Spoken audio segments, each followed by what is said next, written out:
El Estado existe, pero los resultados que se estuvieron difundiendo son falsos. Es muy fácil, se los digo todos los casos, generar una psicosis que afecta a muchas otras cosas.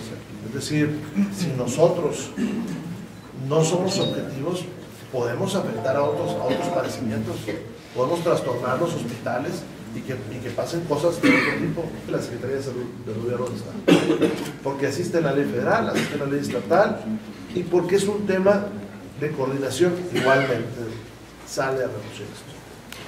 Segundo, los casos que se han suscitado son 4, no son ni 25, ni 30, ni 35, ni más, son 4. Tenemos un caso.